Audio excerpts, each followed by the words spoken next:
Bienvenue dans Smart Bourse, votre émission quotidienne sur Bismart pour rester à l'écoute des marchés chaque jour, du lundi au vendredi à 17h pour la grande édition. Si vous nous suivez en direct sur Bismart TV, émission que vous retrouvez chaque soir en replay sur bismart.fr ou encore en podcast sur l'ensemble de vos plateformes préférées. Au sommaire de cette édition ce soir, la BCE et Christine Lagarde qui donnent rendez-vous aux investisseurs au mois de juin, le 6 juin prochain, pour ce qui sera sans doute une première baisse de taux de la Banque Centrale Européenne.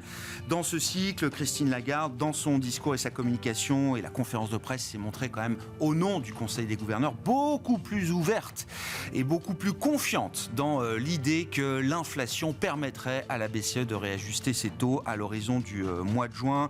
Elle a cité notamment la dynamique de l'inflation sous-jacente qui continue de s'apaiser, de se détendre, la croissance des salaires qui restait jusque-là un écueil majeur pour certains membres de la BCE, là aussi donne des signes de modération.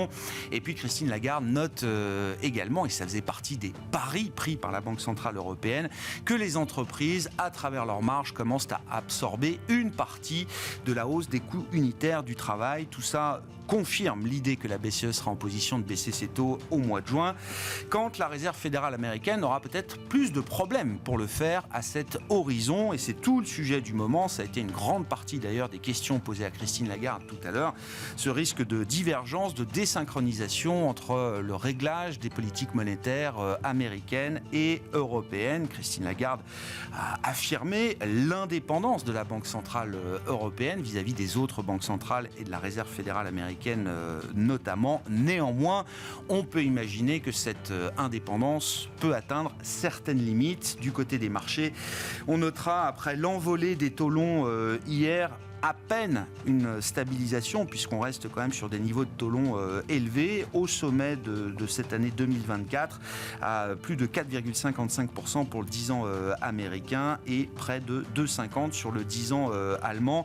Et même les dernières bonnes nouvelles en provenance de l'inflation américaine, je parle de l'indice des prix à la production qui est ressorti sous les attentes pour le mois de mars, n'a pas suffi à détendre ces taux longs obligataires. Discussion évidemment à suivre avec nos invités de Planète Marché dans un instant. Du côté des entreprises, nous allons bientôt entamer la saison de publication des résultats des grandes entreprises. Ça commence demain aux États-Unis et en Europe. En France, Publicis a donné le coup d'envoi des publications de chiffre d'affaires trimestriel au sein du CAC 40, avec une croissance organique de plus de 5% au-delà des attentes et une confirmation de ses objectifs financiers pour l'exercice. Publicis a enthousiasmé le marché aujourd'hui. Le titre est en hausse et a battu de nouveaux records en tête du CAC aujourd'hui. Vous aurez le détail dans un instant avec Pauline Gratel. Et puis dans le dernier quart d'heure de Smart Bourse, le quart d'heure thématique, nous nous focaliserons sur la sphère du crédit, de la dette d'entreprise sur les marchés. Qu'est-ce qui caractérise aujourd'hui ce marché, la dynamique du marché du crédit? Nous en parlerons avec le responsable crédit de Swiss Life Asset Management, Édouard Faure, qui sera avec nous en plateau à partir de 17h45.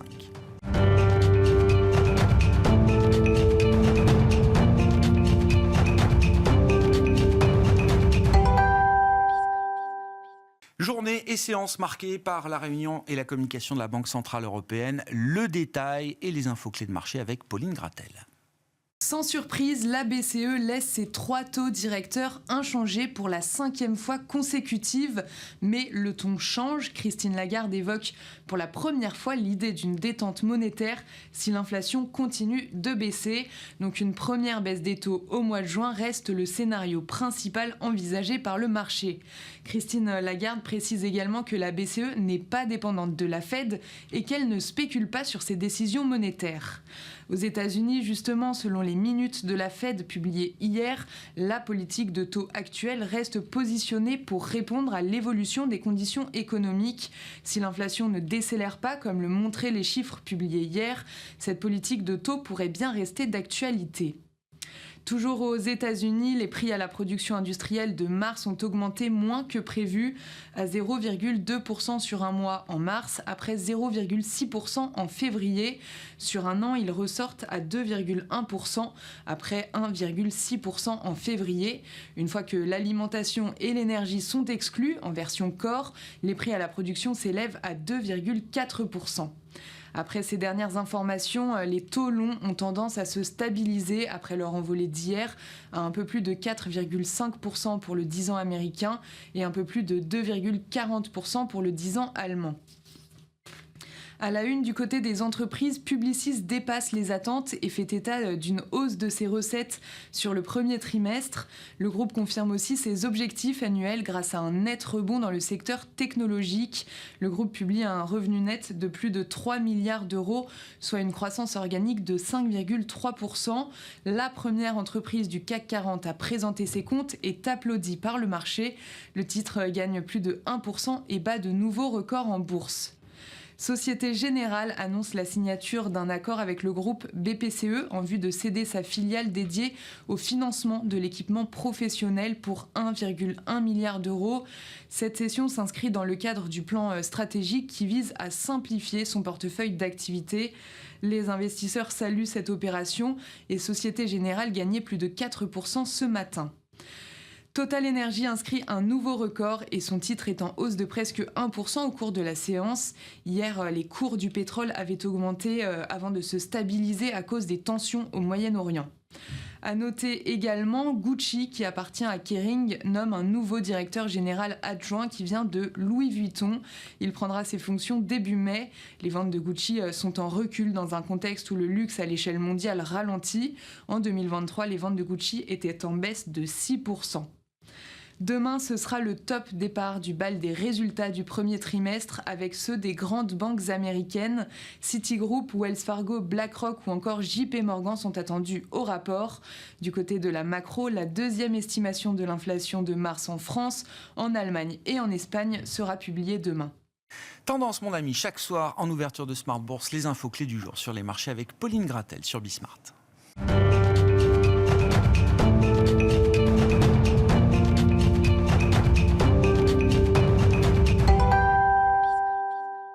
Trois invités avec nous chaque soir pour décrypter les mouvements de la planète marché. Malik Hadouk est avec nous, directeur de la gestion diversifiée de CPR Asset Management. Bonsoir Malik. Bonsoir Grégoire. David Belloc nous accompagne également. Bonsoir David. Bonsoir Grégoire. Vous êtes gérant et stratégiste chez Mirova et Christopher Denbick est également notre compagnie ce soir. Bonsoir Christopher. Bonsoir. Ravi de vous retrouver. Vous êtes Merci. conseiller en stratégie d'investissement chez Pictet Asset Management. L'événement du jour, c'était bien sûr la réunion de la Banque Centrale Européenne. Je le remets un peu dans le contexte des derniers jours.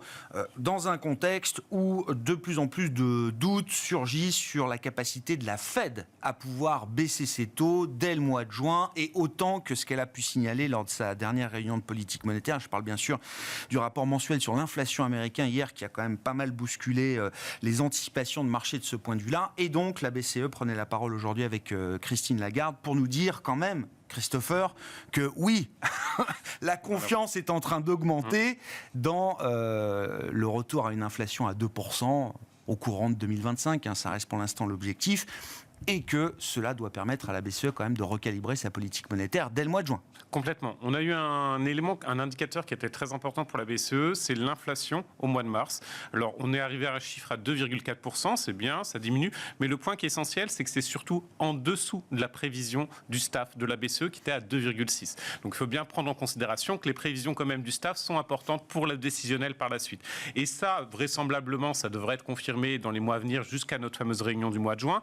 Donc, il n'y a aucune incertitude sur la capacité aujourd'hui, du fait de le retrait de l'inflation, à baisser les taux. En revanche, l'enjeu pour la BCE, ça va être de savoir si on est sur 3-4 baisses de taux cette année, ce qui est un peu entre les anticipations du marché monétaire, le dernier compte-rendu de la BCE, on tournait autour de cet horizon-là. Je reste convaincu que fondamentalement, il y a toujours ce débat à cause bien sûr du chiffre que vous avez rappelé de l'inflation aux États-Unis. Est-ce que finalement la BCE peut agir seule et jusqu'à quel niveau ? De mon point de vue, les dynamiques quand même macroéconomiques sont extrêmement différentes. On en parlait aussi bien en termes de croissance, en termes d'inflation, de calcul de l'inflation aux États-Unis. C'est une dynamique qui est très différente de la zone euro. Donc on peut tout à fait avoir quand même la BCE qui va amorcer son cycle, faire 2-3 baisses de taux cette année, de faible ampleur, 25 points de base chacune. Et de l'autre côté, la Fed qui va être un peu plus tardive. Alors bien sûr, il y a l'impact sur le taux de change. Mais la réalité, soyons très objectifs, aujourd'hui le marché, il est long dollar.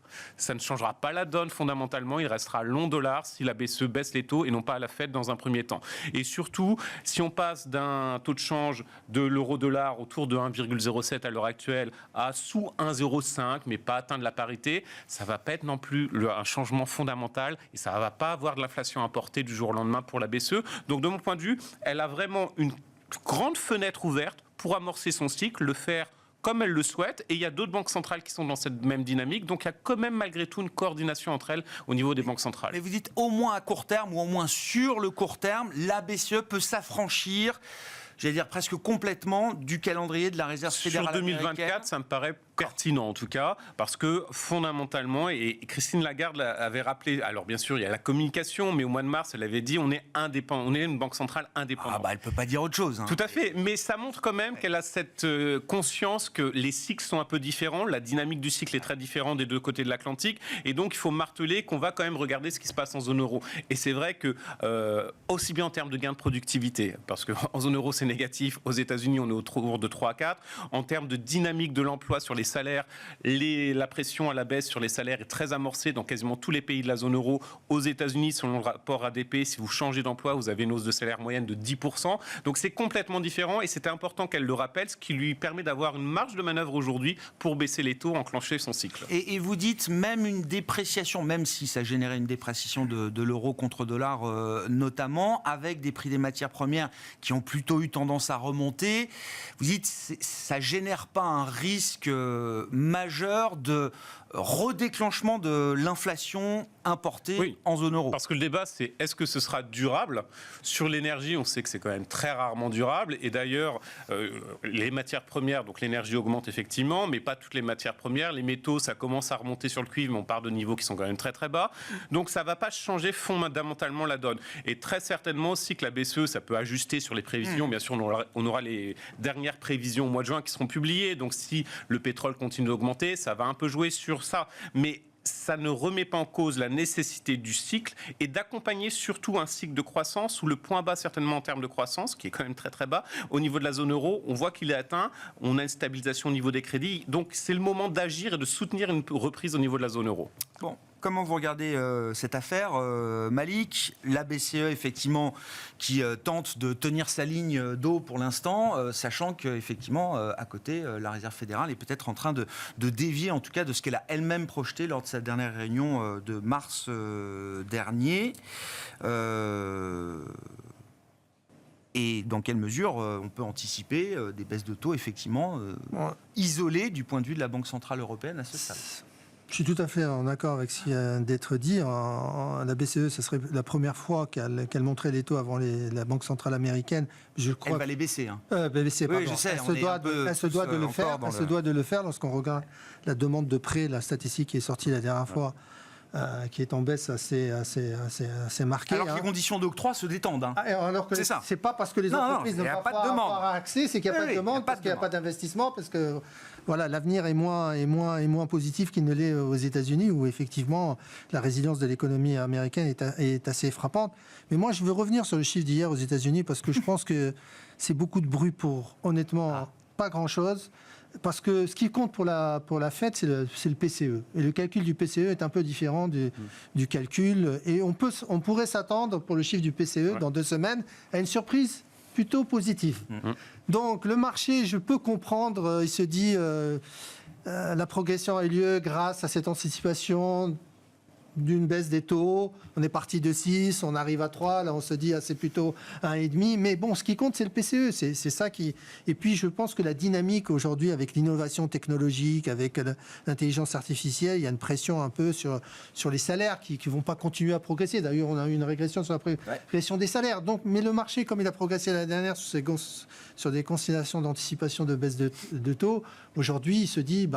Ça fait 3 mois que l'inflation aux États-Unis progresse.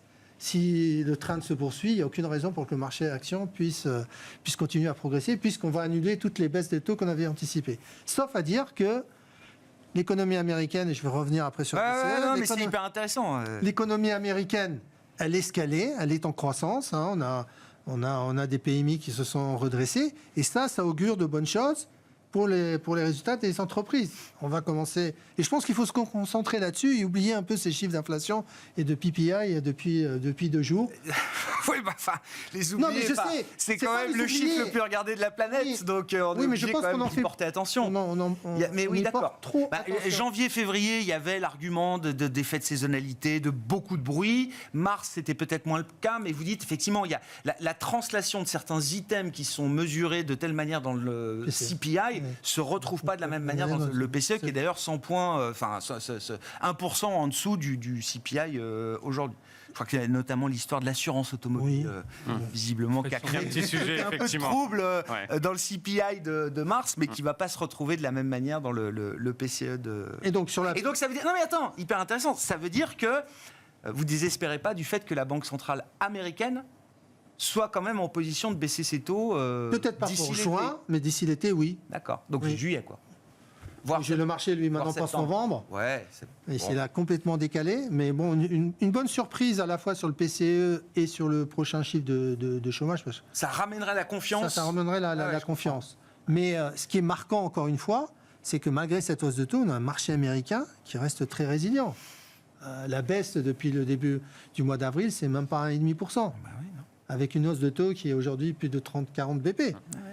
Donc, l'investisseur américain se dit tant que la trajectoire économique est bonne et la hausse des taux est due pas à l'inflation encore.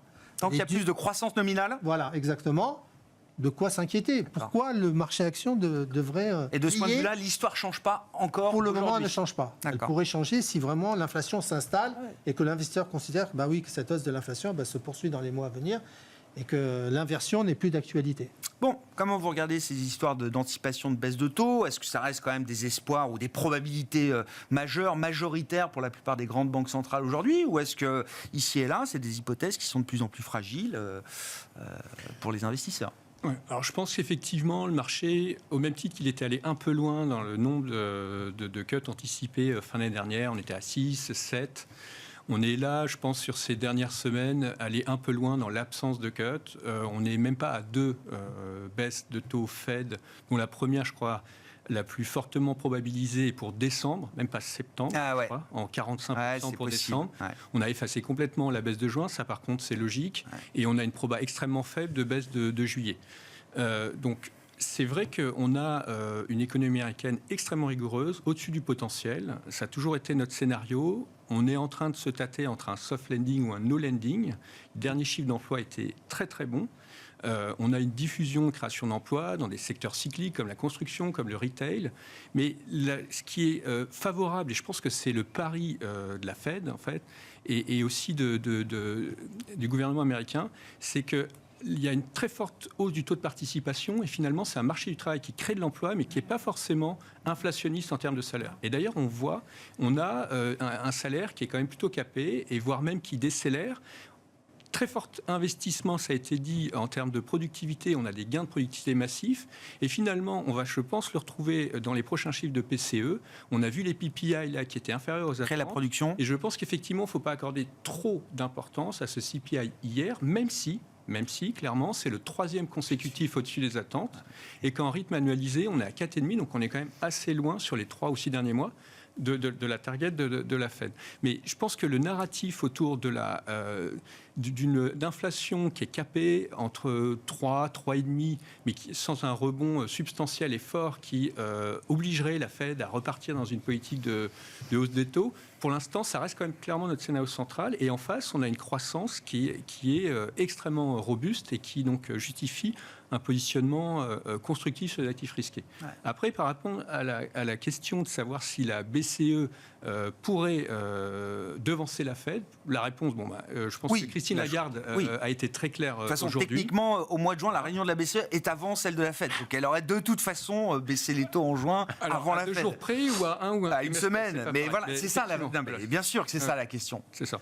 Et donc, on a effectivement cette inflation des services à 4% depuis 5 mois, mais on voit une décélération au niveau des salaires. On a cette 4% d'inflation des services a un effet retard, mais on voit qu'on a un pic de salaire très clairement. On voit qu'on a une perte de pricing power des sociétés et que la demande est assez faible. C'est ce qu'elle dit. Et donc, qui vont rogner leur marge, mais finalement, il n'y aura peut-être pas cet effet pricing power qu'on a connu. Et on voit clairement une décélération très nette. Pour ce qui est de la baisse de l'euro, je pense qu'on a une facture énergétique en pourcentage de PIB qui est bien inférieur à ce qu'on avait il y a 2 ans, où la BCE était obligée de monter ses taux comme la Fed l'avait fait, parce qu'on avait un vrai sujet. Là, on est à 2% du PIB, on a un prix du gaz à 25 € du mégawattheure, des prix d'électricité qui sont annoncés à la baisse, et on est moins dépendant du prix du pétrole. Donc, Ça laisse un peu de marge. Ça laisse un peu de marge de manœuvre, comme disait Christopher. Donc, après, dernière remarque, le problème, c'est que tout ça, c'est un peu anticipé en termes de marché de taux. Et 2,5 finalement sur du taux 10 ans, c'est à peu près le taux neutre ou le taux terminal. Si on anticipe 6 baisses de taux BCE d'ici fin 2025. Et est-ce qu'il y a beaucoup à gagner en termes de baisse de taux? Ça, c'est une autre histoire. Ouais. Oui, il y a peut-être de moins en moins. C'est ça. Effectivement. C'est un peu l'idée. Quand on regarde la balance des risques, quand même, de se dire qu'effectivement, il y aura peut-être moins de baisse de taux, même peut-être globale, que les conditions financières se détendront moins que ce qu'on imagine, est-ce que ça peut ramener sur le devant de la scène la question de risque financier? L'histoire nous dit souvent que la Fed monte les taux jusqu'à ce que quelque chose casse quelque part. Alors, si ce n'est pas dans l'économie, est-ce que ça peut être à nouveau quelque part dans la sphère financière? Le maintien de taux élevés pour encore plus longtemps, est-ce que ça peut reproduire des dégâts dans la sphère financière? Alors, il y aura des dégâts dans la sphère financière. Il y en a déjà eu. Oui. L'enjeu, c'est est-ce que c'est systémique ou pas? Probablement pas à ce stade. On le voyait, alors bon, il y a le cas d'école, des banques très exposées sur les crypto-actifs, bon, ce qui est très très spécifique, donc là je vais pas trop y revenir. Il y a celle sur le private equity, où il y a eu effectivement un sujet qui est un peu plus large, mais fondamentalement ce qu'on constate du côté américain, c'est que vous avez eu l'arrêt le 11 mars du programme de la Fed auprès de refinancement pendant un an. Le 11 mars... C'est le programme SVB, un poste SVB. Exactement. C'est ça. On est quasiment un mois après, il n'y a pas eu d'accident de nouveau. Il y aura un sujet en revanche qui va être réglementaire, c'est-à-dire que la Fed a et d'ailleurs Janet Yellen aussi l'a répété, on sait très bien que du côté américain, du fait en particulier, mais pas uniquement des taux élevés, on a certaines banques qui sont un peu plus en difficulté, donc il va falloir réglementer davantage. Et ils ont notamment un horizon. Grosso modo, il y a un sujet qu'on a vu avec la New York Community Bank, ça a été le fruit d'une fusion. Ils ont eu en actifs sous gestion, ils sont passés à 1 milliard. Et on voit qu'il y a cette zone grise où finalement, quand on a 1 milliard, on n'est pas si surveillé que cela. Donc, il y aura une évolution réglementaire. Mais ça n'aura pas un impact fondamental sur les flux de crédit. Ça n'aura certainement pas un effet systémique. Et après, il y a toujours cette question du shadow banking qui n'est pas uniquement chinois, qui est aussi présent en Europe et aux États-Unis. Malheureusement, le G20 publie assez peu d'études désormais d'estimation sur le shadow banking. Je crois que les dernières remontent à avant la Covid. Mais j'oserais dire, ce ne sera pas à cause des taux, ce sera certainement à cause d'autre chose si un jour il y a un sujet sur cet aspect spécifique. Donc je suis plutôt confiant sur le bancaire. On le voit, même en Allemagne, en Europe, il y a quelques banques, pas de taille systémique, qui ont été très exposées à l'immobilier commercial, notamment américain. Bon, mais tout ça, c'est du gérable. Donc je ne vois pas une vraie problématique à cet égard. Et juste un point de commentaire. Sur les conditions d'assouplissement au niveau global, vous disiez finalement peut-être qu'on n'en a pas tant que cela. Mais n'oublions pas qu'aujourd'hui, il y a quand même tout un pan de la planète depuis 1 an et demi, quasiment 1 an et demi, qui accommode même beaucoup. Et donc finalement, si on regarde au niveau global, après on peut toujours débattre du moyen de la méthodologie pour la mesure, on est quand même sur des conditions financières au niveau mondial qui sont plutôt très accommodantes. Donc il y a de la liquidité finalement. C'est simplement, elle est moins accessible peut-être dans les pays occidentaux, et encore on peut en débattre, mais elle est quand même présente. Je reformule ma question, mais si les conditions économiques ne permettent pas à la Fed de recalibrer autant que ce qu'elle aurait imaginé, est-ce que ça peut venir du marché ? Est-ce que c'est des mouvements de marché, des réactions de marché qui peuvent, à un moment, pousser la Fed et les banques centrales à agir ? Une émission du 10 ans qui ne s'est pas très bien passée hier soir aux États-Unis, on suivra le 30 ans ce soir. Des entreprises leveragées financièrement qui attendent toutes le doigt sur la couture du pantalon, la baisse des taux pour pouvoir refinancer ou se financer à nouveau. Cette attente-là, elle ne peut pas être non plus interminable et sans fin. Oui, non, il y aura etc., quoi. Il y aura un événement à un moment donné qui va siffler la fin de la partie, mais je pense qu'honnêtement autour de la table on ne sait pas lequel. Non. Mais lorsqu'on regarde, je pense que sur les actifs risqués, il y a le marché précurseur, c'est le marché du crédit. Aujourd'hui, aucun signal d'alerte. Les spreads se continuent à se détendre. Les financements, le mur de la dette sur le comportement à yield, il arrive plutôt mi-2024 et surtout 2025. Et c'est une classe d'actifs qui est une des plus performantes depuis le début de l'année. Donc aujourd'hui, c'est ce qu'on disait tout à l'heure, c'est qu'on est dans une situation financière qui est plutôt accommodante, malgré... on vit un moment, je pense, exceptionnel, à la sortie du Covid, mais c'est vrai. Ah ben non mais... On a une hausse de taux qui n'a jamais été aussi forte en si peu de temps, une croissance qui tient, un chômage qui baisse, donc des consommateurs qui sont présents, qui continuent à alimenter l'économie, une inflation. Moi, je pense que la désinflation, elle va se poursuivre. C'est juste que là, on a un moment de doute. Mais le processus est enclenché, à moins qu'on ait une situation géopolitique, mais ça, on ne peut pas aujourd'hui l'anticiper. On a une Chine, d'un autre côté, on en parlera peut-être, qui commence à se redresser. Le marché boursier se redresse, l'économie se redresse. Beaucoup de gens n'en veulent pas pour des raisons autres que les raisons financières. Donc la situation économique, elle est plutôt favorable. Oui. Après, sur les résultats d'entreprise, etc., on verra, mais il y aura encore une fois, je pense, une dichotomie entre les US et l'Europe, parce que les marges aux États-Unis, je pense qu'elles vont continuer à progresser, même si c'est un pan entier la dynamique redevient positive sur les earnings américains. Les earnings américains, ils ont été révisés à la hausse. Oui. Et puis c'est sur les marges qu'on va, je pense, être surpris encore une fois, avec une résilience des marges, voire d'une progression dans certains secteurs des marges. En Europe, la situation est un peu compliquée. Alors, Christine Lagarde nous dit elle-même que les marges des entreprises sont en train d'absorber les coûts unitaires du travail. Donc, Même si en Europe, on a assisté dernièrement aussi une légère révision à la hausse sur les perspectives pour ce trimestre-là. Donc tout ça laisse augurer qu'il n'y a aucune raison aujourd'hui de s'inquiéter sur la solidité financière des entreprises et sur la qualité des bénéfices actuels. Tant qu'il n'y a pas un ralentissement marqué, ou tant les taux ne s'envolent pas au-delà des 5%, qui est la limite, ou au-delà de laquelle, là, on commence à se poser des questions sur le refinancement à venir des entreprises, sur la répercussion de cette hausse des taux, sur l'activité économique. Donc là, 4,50, 4,55, 4,60 sur le 10 ans américain, on est peut-être pas encore dans la zone qui génère des vraies turbulences pour les entreprises, les marchés, etc., comme ce qu'on avait vu en fin d'année dernière, octobre-novembre. Vos commentaires, bien sûr, David. Et juste, j'avance sur ma question, c'est dans quelle mesure les politiques fiscales et budgétaires, telles qu'elles sont signalées devant nous, que ce soit aux États-Unis ou en Europe, dans quelle mesure elles ont une influence aussi sur la conduite de la politique monétaire demain ? Et je vous laisse commenter les points. Non, mais c'est vrai que toute la difficulté pour la Fed et pour ses banques centrales, c'est que finalement, on se rend compte que la charge nette d'intérêt pour les acteurs privés, que ce soit les particuliers ou les entreprises, n'a jamais été aussi faible, après 4% de hausse de taux. On a un marché même immobilier américain qui a changé de nature par rapport à 2008. Les particuliers s'endettent avec des taux fixes. Les entreprises n'ont pas ou peu besoin de refinancement. Ils placent leur liquidité, notamment les grosses qui ont du cash et des gros bilans, à 4,5-5%. Donc cette hausse des taux ne mord pas en moyenne et en agrégé suffisamment l'économie réelle et ne ralentit finalement pas suffisamment l'inflation. On a des zones de faiblesse, très clairement, on l'a vu avec SVB, on pourra en avoir demain. On a eu, je crois, hier, un sondage de confiance sur les petites entreprises PME américaines qui étaient quand même au plus bas. Donc on voit qu'il y a quand même des zones de faiblesse. Je pense que Powell et la Fed en a bien conscience. C'est d'ailleurs pour ça, je pense, de manière préventive, ils aligneront 1 à 2 baisses, a priori 2. En assurance. Des baisses de taux assurantielles. Pour envoyer un signal en assurance. Mais je pense que le vrai sujet, et c'est là où il y a peut-être divergence entre les États-Unis et l'Union européenne, et c'est assez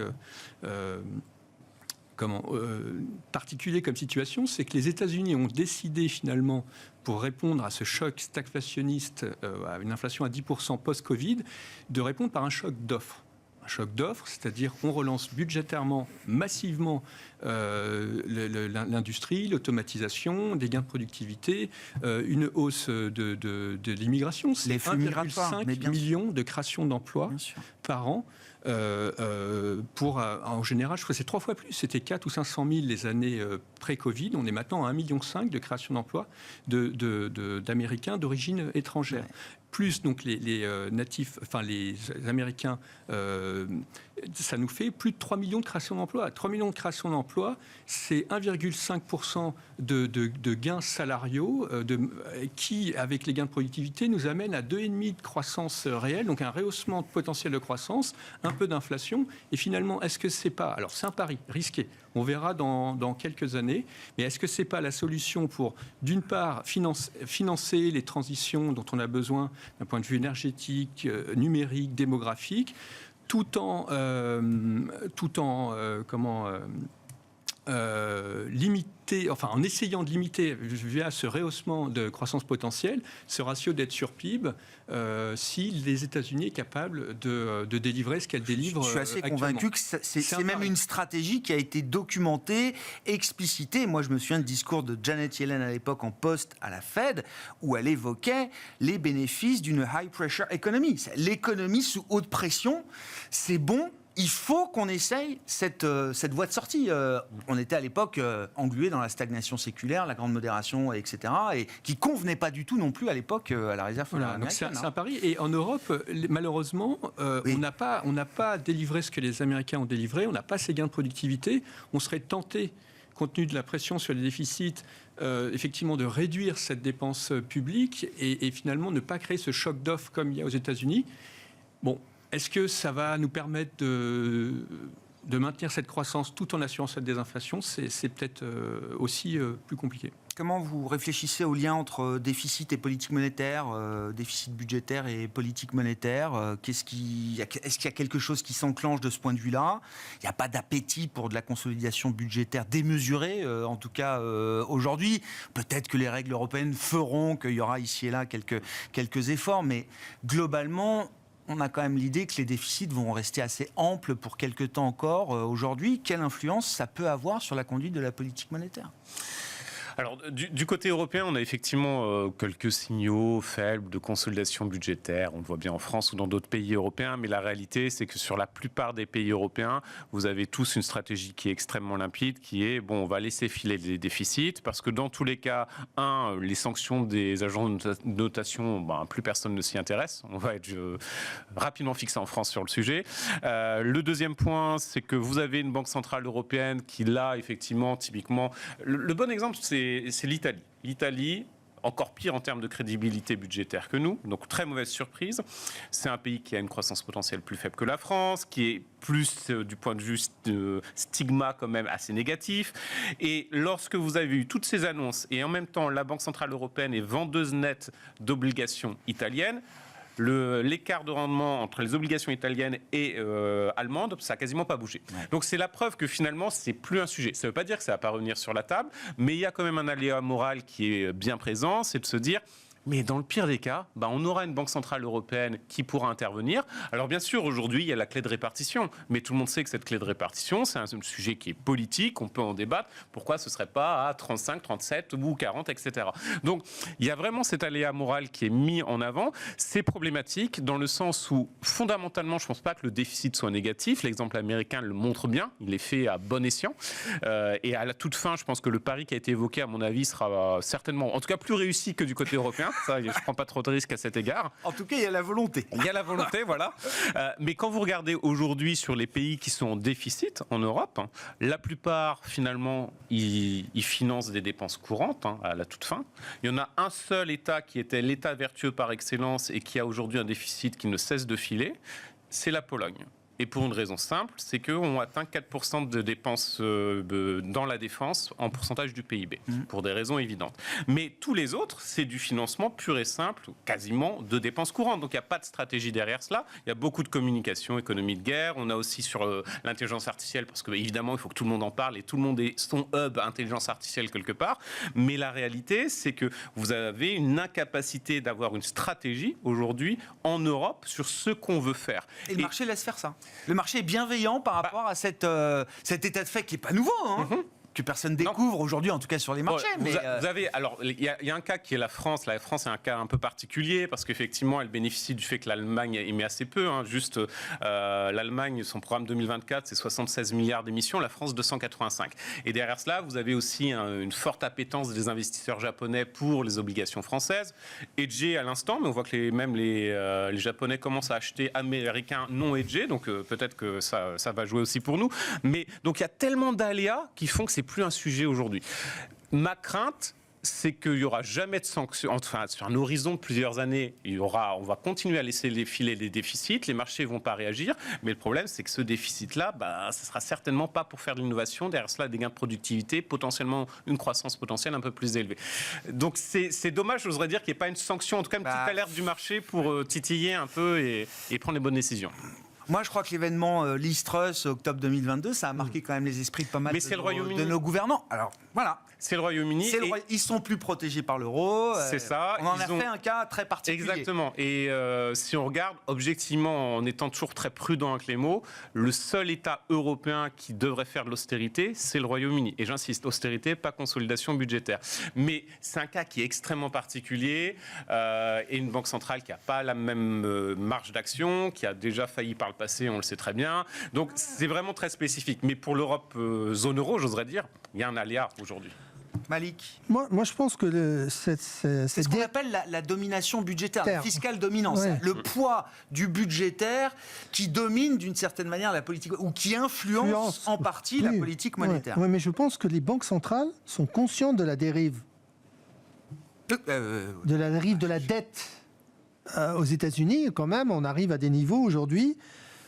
Si on reste à ces niveaux-là, d'ici 2025, je crois que c'est 6% du PIB. Toutes les émissions du Trésor américain ne se passent pas bien. Ça ne se passe pas bien. 1000 milliards tous les 100 jours. Oui, 1000 milliards tous les 100 jours. Mais si la Banque centrale américaine réduisait ses taux de 150 BP, ça réduirait la charge de la dette d'un tiers. Ah bah oui, donc problème réglé, quoi. Non, je ne dis pas problème réglé. Ouais. Si vous laissez la dette enfler, c'est des investissements en moins, c'est de l'argent en moins pour investir. Parce qu'à un moment donné, et même le cas de la France, aujourd'hui je crois que c'est 50 milliards que ça doit représenter. Je pense que ça c'est un élément... Et ça compte quand il s'agit de décider des baisses de taux. Je pense que ça compte dans le... Je pense qu'aux États-Unis aussi, je rejoins. Ouais. Je pense que quand même c'est un argument. Oui, c'est un argument très important. Donc ils agiront pour éviter ce que... Parce que le problème d'une catastrophe financière pourrait venir de là. C'est qu'à un moment donné, on demande une prime encore plus importante pour aller financer la dette américaine ou aller financer... Surtout qu'avec les tensions géopolitiques aujourd'hui, vous avez des pays qui n'iront plus investir sur la dette américaine. Donc, ce qu'on retrouve dans l'appréciation de l'or, ce qu'on se retrouve dans l'appréciation du Bitcoin. Alors que l'appréciation de l'or... On retrouve dans la faible baisse des taux longs américains ou européens malgré les décisions bancaires. C'est un point très important. L'or n'aurait jamais dû s'apprécier dans les conditions. Les taux réels montent. Exactement. Quel que soit... Et donc pourquoi l'or s'apprécie alors ? Je pense que c'est ça. D'accord. C'est cette appréhension du risque éventuel. Plus le risque géopolitique, mais c'est pas ça qui a... Plus en fait sur l'or... Il y a beaucoup de banques centrales aujourd'hui qui sont acheteuses, notamment la Chine, qui n'a que 4% de ses réserves en or, donc la plupart des banques centrales sont autour de 10-15%, et les Chinois achètent beaucoup d'or à l'heure actuelle. Et le retail chinois aussi, rincé après l'immobilier et les actions. Et oui, je crois qu'ils ont besoin d'acheter aussi. Mais sur la Chine, c'est vraiment un point qui est intéressant parce que c'est le seul pays qui fait vraiment de la dédollarisation en achetant de l'or. Et je me souviens très bien, parce que dans le passé, j'ai beaucoup travaillé en Russie. Et à une autre époque, en 2015, une présentation qu'on avait faite, et ça m'avait frappé qu'effectivement, la Russie achetait très, très, très massivement de l'or. Sans déclarer la dédollarisation, mais après, on comprend un peu mieux pourquoi, mais rétrospectivement, mais c'est le seul pays qui est effectivement dans cette même stratégie, et d'où la géopolitique. À un certain stade, ça a aussi quand même son impact, et la Chine vend des obligations du Trésor américain. Ils ont conscience que ça peut rapidement mal se passer, du point de vue géopolitique. Ce qui est intéressant, c'est que pour les ETF, en tout cas ceux qui sont classifiés en Europe et aux États-Unis, il n'y a pas eu de collecte démesurée sur les ETF or, sur les produits indiciels Oui, c'est la dichotomie qu'on constate. Si on dit un mot des marchés, gardez la parole, Christopher. Bon, on a commencé à l'évoquer, mais est-ce que l'idée de moins de baisse de taux mais quand même quelques baisses de taux assurantielles, au moins du côté de la Fed. Est-ce que ça suffit pour conserver une dynamique porteuse sur les actifs risqués ? Je rejoins ce que vous avez dit. Je pense que fondamentalement, en fait, les baisses de taux, tant qu'on sait qu'elles seront enclenchées, est-ce que l'ampleur, etc., ça compte ? En tout cas, du côté américain, ça compte pas vraiment, parce que aujourd'hui, vous avez une économie américaine qui surperforme très nettement le reste du monde, avec effectivement, tout le monde est focalisé beaucoup sur ces révolutions technologiques industrielles à l'œuvre, elles sont quand même du côté américain. Si vous cherchez des entreprises, après vous pouvez faire du stock picking ailleurs, mais la réalité c'est que c'est côté États-Unis. La société qui est au cœur de ce phénomène-là, c'est Nvidia, c'est coté aux États-Unis. Donc, j'oserais dire, pour les marchés, c'est un peu le meilleur des mondes à l'heure actuelle. On voit qu'effectivement, les marges vont certainement être très bonnes encore aux États-Unis. Les prix à la production, le chiffre qui est quand même malgré tout assez élevé, hein, ça montre aussi que vous avez des marges derrière cela, que vous avez des consommateurs qui veulent consommer. Donc, les signaux envoyés sont tellement positifs, j'oserais dire, on débat bien sûr, parce que c'est un élément, est-ce que la Fed va baisser ses taux et de quelle ampleur ? Mais du point de vue purement marché, moi, quand je vois des clients, je leur dis c'est pas spécialement le vrai sujet aujourd'hui. Ma conviction, c'est que... Non, mais c'est dingue, hein, quand même. Enfin, c'est frappant, quoi. C'est peut-être une bonne nouvelle de se dire que pour une fois, les banques centrales ne sont pas le premier point d'attention. Mais en début d'année, on nous aurait dit c'est pas si baisse de taux, mais il y en aura peut-être qu'une ou deux. Et où est-ce que vous mettez le S&P 500 ? Je suis pas sûr qu'on l'aurait mis. Alors maintenant, on le met à 5005. Entre-temps, parce que ça court, quoi. C'est ça.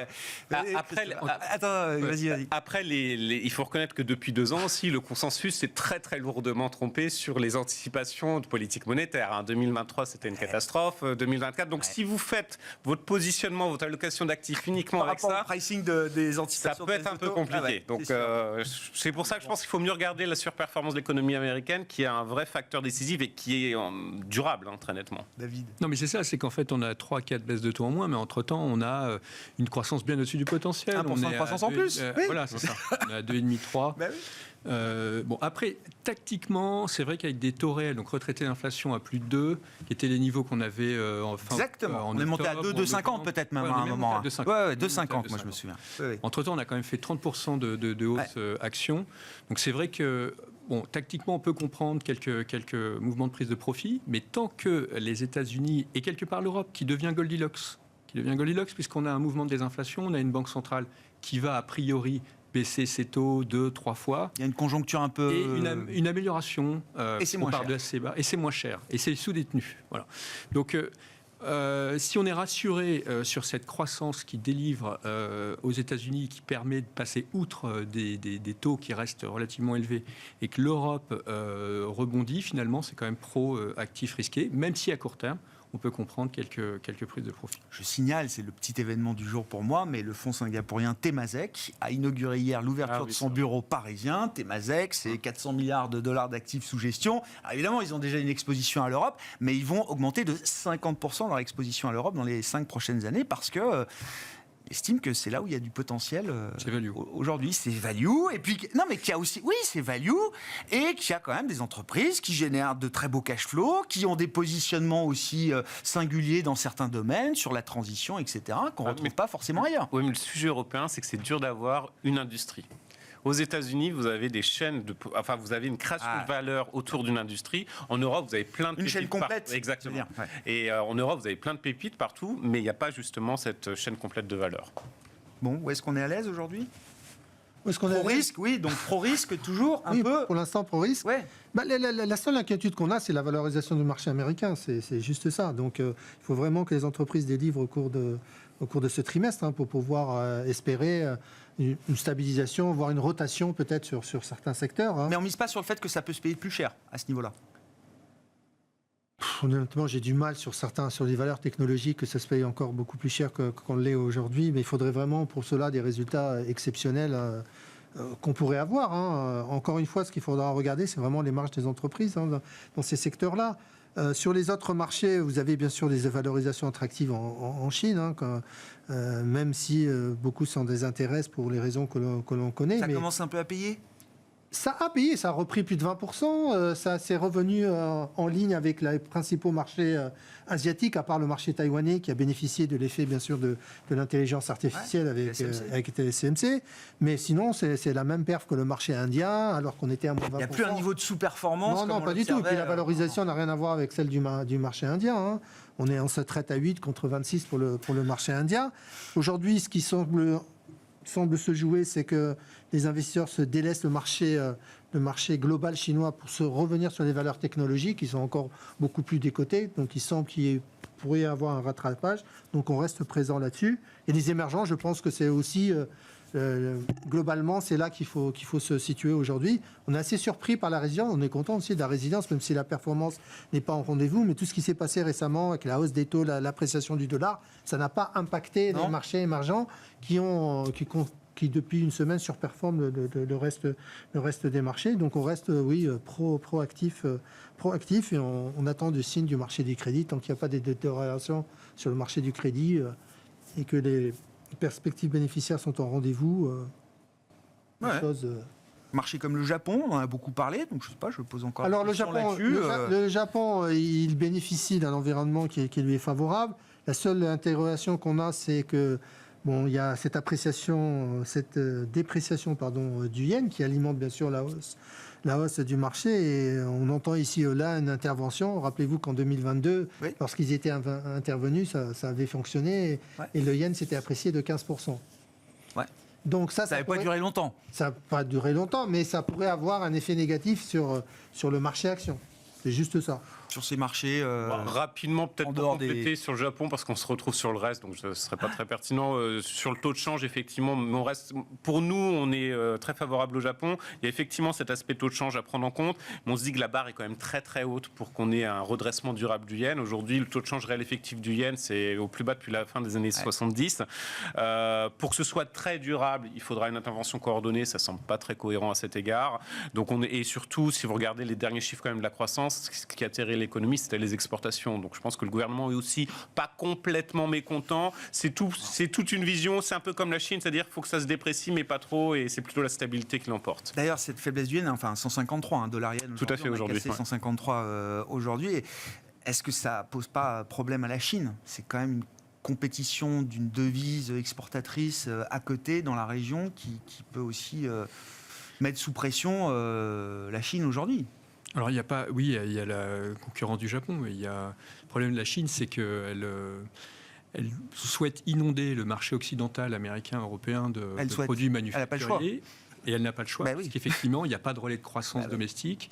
On voit que le marché immobilier est en plein marasme, il y a une perte de confiance, et on sent il y a aussi une volonté politique. Donc la relance budgétaire booste effectivement ce manufacturier pour produire des produits concurrentiels, quitte à ce qu'ils soient d'ailleurs aidés.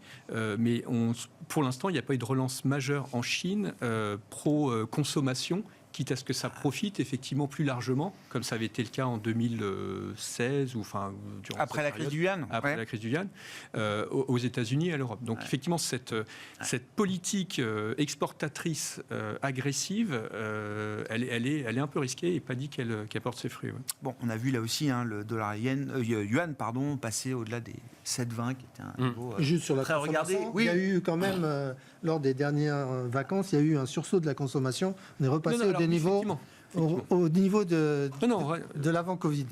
On s'arrêtera là pour ce soir. Merci beaucoup, messieurs. Merci d'avoir été les invités de Net Marché. Malik Hadouk, CPRM, Christopher Dembick, Pictet Asset Management et David Belloc, Mirova. Merci.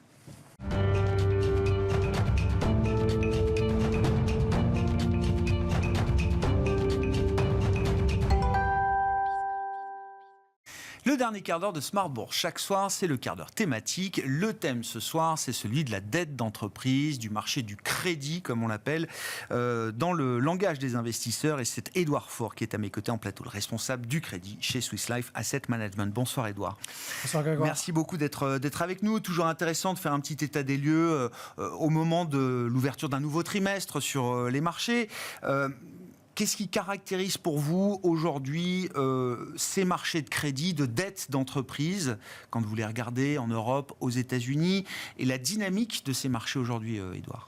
Alors, Pour comprendre le marché d'aujourd'hui, faisons un petit flashback sur ce qui s'est passé ces dernières semaines et ces derniers mois. Ce qu'on a vu, c'est un marché qui a été particulièrement porteur depuis le mois d'octobre dernier, avec des resserrements de primes de risque et des anticipations de baisse de taux qui, à l'époque, on espérait arriverait plutôt au premier trimestre 2024. Bon, on voit que ces dernières heures, exactement, ça se décale. Mais il n'empêche que c'était un marché très porteur. Très porteur pourquoi ? Parce que les rendements qui sont offerts sur le marché du crédit et en particulier sur le marché des obligations au rendement sont particulièrement attractifs. Et donc, les investisseurs viennent capter ce rendement, même si quand on regarde les primes de risque, quand on va plus en détail aujourd'hui, eh bien les primes de risque sont bien moins attractives que ce qu'elles étaient il y a quelques semaines ou encore quelques mois de cela. Aux États-Unis, sur la partie high yield, on est proche des plus bas historiques. Sur la partie euro, on a encore une petite marge de progression, mais on est relativement proche avec des risques environnants qui sont là, ne serait-ce que la future baisse des taux qui, on le voit, a du mal à venir. Oui, effectivement, même si elle reste présente dans les esprits, ça reste toujours plus qu'une hypothèse d'avoir des baisses de taux directeurs des banques centrales cette année, même si le quantum et le rythme est en train de se recaler sur les dernières données économiques. Mais j'aime bien cette idée. Donc, prime de risque, c'est ce qu'on appelle le spread, c'est ça, sur vos marchés. Et il y a effectivement le taux effectif ou le taux nominal qu'on peut regarder de l'obligation. Qu'est-ce qui compte le plus aujourd'hui pour les investisseurs ? Est-ce que c'est jouer cet écart de prime de risque, ce spread, ou est-ce que c'est le taux en tant que tel qui suffit à attirer la demande ? Étant donné la dynamique de flux qu'on voit sur la classe d'actifs, globalement du crédit et sur le yield en particulier, depuis plusieurs mois et encore aujourd'hui, on s'aperçoit que c'est vraiment le rendement qui joue chez les investisseurs. Ils voient des rendements qui sont particulièrement attractifs et ils ont raison. On a des rendements qui restent en absolu, historiquement. Oui. En absolu. Après, c'est vrai que quand on va plus dans le détail des primes de risque, là, on est sur des marchés qui sont un peu plus chers. Alors, est-ce que ça vaut le coup de descendre en qualité ? Nous, chez Swiss Life Asset Managers, on pense que c'est pas vraiment le bon moment aujourd'hui, étant donné le niveau des primes de risque. Mais c'est vrai que le rendement reste particulièrement attractif. Et en plus, je parlais de descendre en qualité. Aujourd'hui, on a de plus en plus de dispersion sur le marché. C'est un élément clé de ces dernières semaines. Qu'est-ce qui se disperse sur ce marché ? Où est-ce qu'on observe de la dispersion ? Dans quel segment de ces marchés de crédit aujourd'hui ? Alors, on observe de la dispersion sur le marché de moins bonne qualité dû au rendement. On a rarement vu autant de sociétés être sous menace de restructuration dans une période aussi courte. On peut citer, ça dure depuis quelques semaines, mais Atos qui a clairement chahuté ces dernières semaines. C'est le cas aussi de la maison mère de SFR, Altice France, qui a un montant de dette énorme et qui va devoir probablement restructurer sa dette.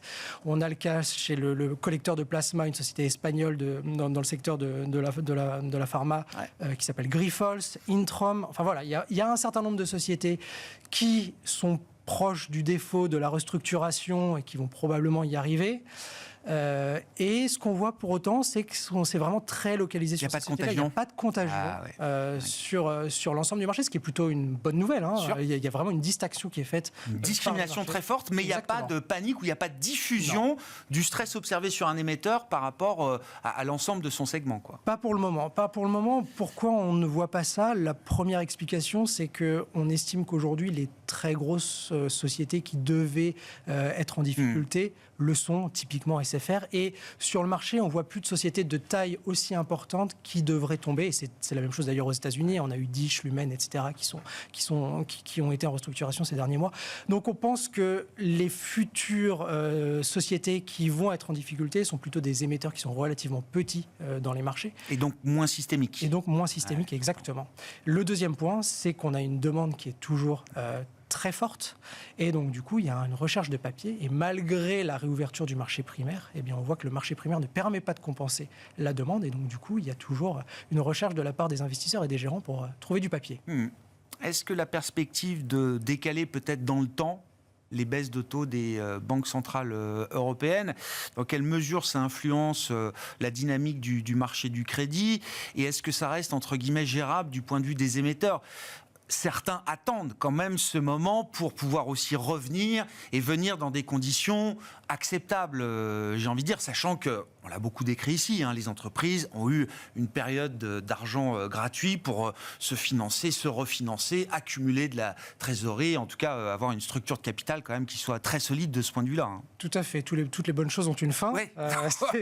C'est la fin pour elles, et effectivement, c'est plus dur Et décaler de quelques mois les baisses de taux, ça peut avoir des impacts? Pour les sociétés les plus en difficulté, oui, toujours. Clairement. Il y a des sociétés qui ont besoin de se refinancer, qui ont des dettes qui arrivent à échéance fin 2024 ou courant 2025. Elles ont besoin de se refinancer en avance. Aujourd'hui, une baisse de taux de 2, 3, 4 mois, ça peut les pousser à arriver au défaut, malheureusement, parce qu'elles n'auront pas accès au marché. Mais ça restera spécifique, vous dites. Mais ça restera spécifique. Ça devrait quand même apporter un peu plus de volatilité dans le marché, selon nous. Pourquoi ? Parce que les spreads, on l'a dit précédemment, sont à des niveaux qui sont relativement faibles, donc anticipent la perfection, entre guillemets, en tout cas un scénario très favorable, même sur la baisse des taux. Donc les spreads devraient être un peu plus volatiles avec ces incertitudes quant aux baisses de taux, mais en tout cas sur le risque spécifique devrait rester relativement localisé. Concrètement, dans quel type de segment, de sous-segment aujourd'hui, il y a pour vous de la valeur vraiment intéressante sur laquelle on peut encore investir largement de l'argent frais, d'une certaine manière, Édouard? Alors, je parlais tout à l'heure de la qualité, c'est un peu notre thème chez nous, chez Swiss Life Asset Managers. Investment grade, c'est ça? Alors, investment grade, oui, clairement, même si forcément les impacts sur le report des baisses de taux a créé de la volatilité supplémentaire sur les taux d'État, et on sait que la partie investment grade est plus volatile au taux. Mais en tout cas, sur la partie investment grade court terme, on pense qu'il y a toujours des choses à faire, il y a un portage qui est très attractif. Et quand on passe côté high yield, on reste plutôt sur de la qualité. On observe que les primes pour descendre dans des qualités inférieures aujourd'hui n'est pas très intéressante. On ne gagne pas beaucoup plus à abaisser la qualité de son portefeuille. Au regard du risque de dispersion aujourd'hui, non. On gagne pas beaucoup plus.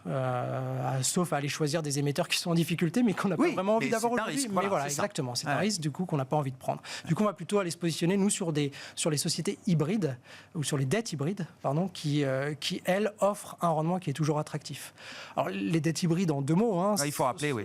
Voilà, ce sont des obligations qui sont émises par des sociétés qui sont notées au niveau de la société investment grade. La dette est très subordonnée dans la structure de capital. Elle est comptabilisée à 50% comme des fonds propres et à 50% comme de la dette.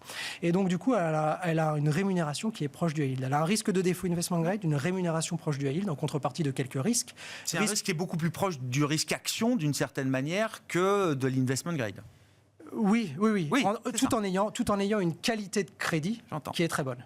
Et c'est ça qu'on va chercher, en fait. On préfère aller chercher des très bonnes sociétés et descendre dans les structures de capital que des sociétés plus compliquées où on sait que il pourrait y avoir des accidents dans les mois à venir. Et on parle bien d'hybrides émises par des entreprises non financières, c'est ça, Édouard? Parce que les entreprises financières et les banques peuvent émettre également ce genre de titre hybride. On a beaucoup parlé au moment de Crédit Suisse, du rachat par UBS de Crédit Suisse et de la manière dont ça a été traité. Mais là, c'est pas ce segment-là dont vous parlez. Non, c'est vraiment les dettes émises par des sociétés non financières. Les sociétés qui émettent des hybrides, alors il y a quelques biais sectoriels, c'est beaucoup de sociétés du secteur des télécommunications, c'est beaucoup de sociétés du secteur des services aux collectivités. Ah oui, donc des gros émetteurs. Des très gros émetteurs, généralement c'est ça aussi ce qu'on aime bien justement, c'est des très gros émetteurs qui ont des surfaces financières et qui n'ont pas de problème à avoir 2-3 mois de retard sur la baisse des taux pour leur refinancement, ça leur pose aucun problème. Et du secteur de l'immobilier qui est un secteur qui est plus en proie aux difficultés, donc c'est vrai qu'on a tendance à être très prudent sur ce secteur-là parce que c'est là où il y a le plus de risques de non-rappel anticipé de ces dettes et de différements éventuels des coupons. Alors juste là-dessus, parce que ça fait partie des risques quand on regarde ce marché des obligations hybrides, un des risques, c'est que l'obligation ne soit pas rappelée ou rachetée, comme on dit, c'est ça C'est ça, tout à fait. En fait, les dettes hybrides sont dans la plupart des cas des dettes perpétuelles ou avec des maturités extrêmement longues, avec des structures de rappel anticipées par les émetteurs. Ce qu'on a l'habitude sur le marché, c'est que les dettes hybrides soient rappelées à leur première date de rappel, et c'est une pratique de place de considérer cela. Le risque, c'est un risque d'extension qui serait très préjudiciable parce que ça veut dire que la société n'est pas en mesure de se refinancer, de refinancer sa dette hybride ou de la rembourser. Le deuxième risque, qui est encore pire, j'ai envie de dire, c'est le non-paiement du coupon qui est possible et qui n'est pas un événement de défaut contrairement aux obligations classiques. Donc elles peuvent ne pas payer le coupon. Du coup, on perd le portage, on perd la maturité. Voilà. Mais pour nous, c'est vraiment très localisé sur certains émetteurs, en particulier du secteur de l'immobilier. Et encore une fois, on est plutôt sur des émetteurs de qualité sur les hybrides. Du coup, moins de risques sur le reste du segment. Merci beaucoup, Édouard. Merci de nous éclairer sur ce marché du crédit ou ces marchés de crédit. Il y a bien différents segments. On a pu en parler avec vous. Investment grade, high yield. Et puis, ce segment des hybrides corporate non financières qui vous intéresse particulièrement aujourd'hui. Édouard Faure, responsable du crédit chez Swiss Life AM, qui était avec nous, l'invité du quart d'heure thématique de Smart Bourse ce soir sur Bismart.